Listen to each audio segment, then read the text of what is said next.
আমি আজকের Progress. ভিডিওতে আপনার সামনে উপস্থিত হয়েছি বাংলাদেশের ফার্মাসিউটিক্যাল সেক্টরের অন্যতম দুটি লিস্টেড কোম্পানি ম্যারিকো বাংলাদেশ এবং রেকিট বেনকিসের বাংলাদেশ পিএলসির স্টক কম্পারিজন নিয়ে।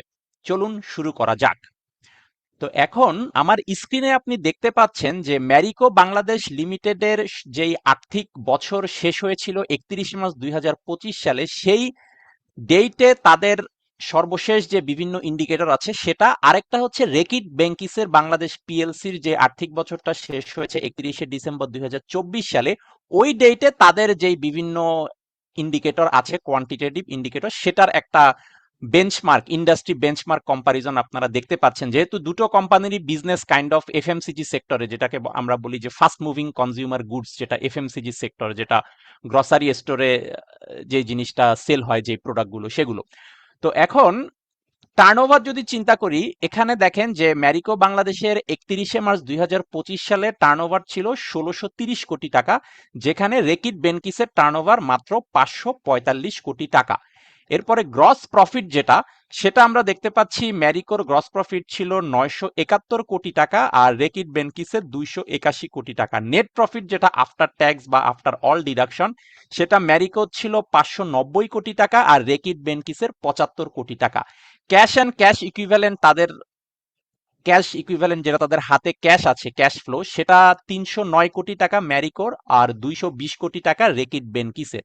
আর তাদের আর্নিং পার শেয়ার ইপিএস, সেটা আমরা দেখতে পাচ্ছি ম্যারিকোর ক্ষেত্রে 187 টাকা, আর রেকিট বেনকিসের ক্ষেত্রে 159 টাকা। এবং এক্ষেত্রে একটা বিষয় লক্ষণীয় যে ম্যারিকোর কিন্তু ইপিএসটা তার আগের অর্থ বছরে ছিল 146 টাকা, সেখান থেকে বেড়ে 187 টাকা হয়েছে।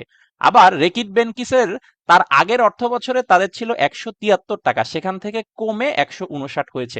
অর্থাৎ ইপিএসটা কিন্তু ম্যারিকোর তার আগের বছরের তুলনায় বেড়েছে, অনেকটুকুই বেড়েছে, 146 থেকে 187 হয়েছে, প্রায় 41 টাকা বেড়েছে। অথচ রেকিট বেনকিসের ইপিএসটা দেখেন আরো কমেছে, 173 থেকে পরের বছরে এটা 159 টাকা হয়ে গিয়েছে, অর্থাৎ অ্যারাউন্ড 14 টাকা কমেছে। তো এটা একটা ফ্যাক্টর। এটা ছাড়াও আমরা যদি তাদের নেট প্রফিটও দেখি, ম্যারিকোর 590 কোটি টাকা, আর রেকিট বেনকিসের 75 কোটি টাকা, বা ক্যাশ বা ক্যাশ ইকুইভ্যালেন্ট যেটা ক্যাশ ফ্লো, সেটাও দেখবেন ম্যারিকোর অনেক বেশি, 309 কোটি টাকা, আর রেকিটের 220 কোটি টাকা। সো ইন্ডাস্ট্রি বেঞ্চমার্কিং, এই ফার্মাসিউটিক্যাল বা এফএমসিজি সেক্টরে যদি এই দুটো কোম্পানির একটা বেঞ্চমার্ক আমরা চিন্তা করি, তাহলে আমরা দেখতে পাচ্ছি কিন্তু অধিকাংশ বা প্রায় সব ক্ষেত্রেই ম্যারিকোর ফিগারগুলো কিন্তু much more higher than Reckitt বেনকিসের। তো এরপরে এখন আমরা যদি আরেকটা কম্পারিজনে যাই, যে রেকিট বেনকিসের এবং ম্যারিকোর ভিতরে দেখতে পাচ্ছি যে ম্যারিকোর যে বর্তমান মার্কেট ক্যাপিটালাইজেশন, বাজার মূলধন, সেটা আমরা দেখতে পাচ্ছি অ্যারাউন্ড 8,600 কোটি টাকা। সেখানে রেকিট বেনকিসের বাজার মূলধন হচ্ছে 1548 কোটি টাকা। 8,600 কোটির বিপরীতে রেকিটের মাত্র 1500 কোটি টাকা। এরপরে তাদের ম্যারিকোর যে পেইড আপ ক্যাপিটাল, সেটা 31 কোটি টাকা, আর রেকিট বেনকিসের পেইড আপ ক্যাপিটাল হচ্ছে 4,70 লক্ষ টাকা। অর্থাৎ বাজার মূলধন বা পেইড আপ ক্যাপিটাল উভয় ক্ষেত্রেই কিন্তু ম্যারিকোর যে কোয়ান্টিটি, সেটা রেকিট বেনকিসের চেয়েও কিন্তু মাচ মোর হাইয়ার। আরেকটা বিষয় হচ্ছে পিই রেশিওটা যদি দেখি, ম্যারিকোর ক্ষেত্রে ট্রেইলিং পি রেশিও যেটা আমরা দেখতে পাচ্ছি 4 জুন 2026 তারিখে 13, আর রেকিট বেনকিসের ক্ষেত্রে ট্রেলিং পি রেশিও আমরা দেখতে পাচ্ছি 4 জুন 2026 তারিখে 20। অর্থাৎ যদি পি রেশিও সাপেক্ষে চিন্তা করি, তাহলেও কিন্তু বলতে হচ্ছে যে ম্যারিকোর সাপেক্ষে রেকিট বেনকিসের স্টকটা, প্রেজেন্ট শেয়ার প্রাইসটা বর্তমানে একটু ওভার ভ্যালুড অবস্থায় আছে, যেহেতু তাদের পিই রেশিওটা 20 রেকিট বেনকিসের কম্পেয়ার টু ম্যারিকোর মাত্র 13। এরপরে আমরা দেখি তাদের যেই ন্যাপ বা শেয়ারটা আছে, সেখানে ম্যারিকো দেখতে পাচ্ছি 2025 সালে দেখাচ্ছে 239 টাকা ন্যাপ পার শেয়ার, আর 2024 সালে 260 টাকা। আর রেকিট বেনকিসেরটা যদি দেখি 2024 সালে 350 টাকা। সো 2024-এর কম্পারিজনে রেকিটে 350-এর এগেনস্টে তাদের আছে 260 টাকা। সো এই ক্ষেত্রে রেকিট বেনকিসের ন্যাপ পার শেয়ার কিছুটা হাইয়ার। আবার আমরা যদি ডিভিডেন্ড ইয়েলটা দেখি, এখানে দেখতে পাচ্ছি যে 2024 সালে ম্যারিকোর ডিভিডেন্ড ইয়েল্ড ছিল মাত্র 0.82%, কিন্তু 2024 সালে রেকিট বেনকিসের যে ডিভিডেন্ড ইয়েল্ড, সেটা হচ্ছে 7.66%। আচ্ছা, 2024 সালে ডিভিডেন্ড ইয়েল্ড চিন্তা করলে কিন্তু রেকিট বেনকিসের ডিভিডেন্ডটা আরো বেশি দিয়েছে compare to the Marico. But 2025 সালে আবার দেখতে পাচ্ছি যে ম্যারিকোর ডিভিডেন্ড ইয়েল্ড ছিল 15%, কিন্তু 2025 সালে রেকিট বেনকিসের ডিভিডেন্ড ইয়েল্ড ছিল 5%। তো 2025 সালে কিন্তু রেকিট বেনকিসের চেয়ে ম্যারিকোর ডিভিডেন্ড ইয়েল্ড 3 গুণ। সো এটাও আরেকটা ফ্যাক্টর। আর শেয়ার হোল্ডিং প্যাটার্ন যদি দেখেন, এখানে ম্যারিকো দেখতে পাচ্ছি ফরেন শেয়ার হোল্ডিং 1.8% আছে, আর রেকিট বেনকিসের ফরেন শেয়ার হোল্ডিং আছে 0.01%, অর্থাৎ অলমোস্ট জিরোর মতোই বলা যায়। আর loan, short term long term loan ম্যারিকোরও নেই, আবার রেকিট বেনকিসেরও নেই। তো এটা হচ্ছে একটা কাইন্ড অফ ব্রিফ একটা ইন্ডাস্ট্রি বেঞ্চমার্ক কম্পারিজন আমি দেখালাম বাংলাদেশের ফার্মাসিউটিক্যাল সেক্টরের দুটি ভ্যালু স্টক, যেটা ম্যারিকো এবং রেকিট বেনকিসের ক্ষেত্রে। তো এই যে বেঞ্চমার্কটা দেখালাম, সেখানে অধিকাংশ প্যারামিটারই কিন্তু আমরা দেখতে পাচ্ছি যে ম্যারিকো বাংলাদেশের যে ইপিএস বা ডিভিডেন্ড ইয়েল্ড বা তাদের বাজার মূলধন বা পেইড আপ ক্যাপিটাল, এগুলো কিন্তু comparatively higher of Marico Bangladesh than Reckitt বেনকিসের। তো এটা হচ্ছে ইন্ডাস্ট্রি বেঞ্চমার্কিং আমাদের এই দুটো ভ্যালু স্টকের ক্ষেত্রে, যেটা এফএমসিজি ইন্ডাস্ট্রির। তো এই প্যারামিটার গুলো হাইয়ার আমি দেখিয়েছি, বাট তার মানে এই নয় যে এটাকে আমি রিকমেন্ড করছি যে আপনি ম্যারিকো বাংলাদেশের শেয়ার কিনবেন, রেকিট বেনকিসের শেয়ার কিনবেন না।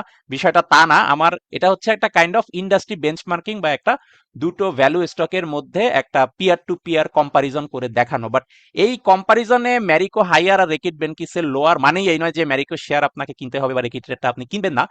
এটা এই কম্পারিজনটা আপনাকে কাইন্ড অফ একটা ইনসাইট দেয়, একটা ব্রিফ, একটা টেকনিক্যাল অ্যানালাইসিস করে দেয়া দুটো একই ইন্ডাস্ট্রির দুটো পিয়ার টু পিয়ার কোম্পানির মধ্যে। বাট এই ধরনের কোয়ান্টিটেটিভ বা টেকনিক্যাল অ্যানালাইসিসের পাশাপাশি আপনাকে কিন্তু ফান্ডামেন্টাল অ্যানালাইসিসও করতে হবে যে কোন কোম্পানির প্রোডাক্টটা কি, এই প্রোডাক্টটা আসলে আমাদের দৈনন্দিন জীবনে কতটুকু কাজে লাগে, বর্তমানে এই প্রোডাক্টগুলোর কনজিউমার এক্সপেন্ডিচার বা কনজিউমারদের কাছে এটার গ্রহণযোগ্যতা কতটুকু, তারা যেই প্রোডাক্টগুলো মার্কেটে সাপ্লাই দেয়। যেমন আমি যদি বলি ম্যারিকোর যেই বিভিন্ন প্রোডাক্টগুলো আছে, যেগুলো প্যারাসুট তেল বা এগুলো তারা যেটা মার্কেটে সেল করে, বা রেকিট বেনকিসের যেটা হারপিক, ভীম, এগুলো তারা যেটা সেল করে গ্রসারি স্টোরে, এগুলোতে।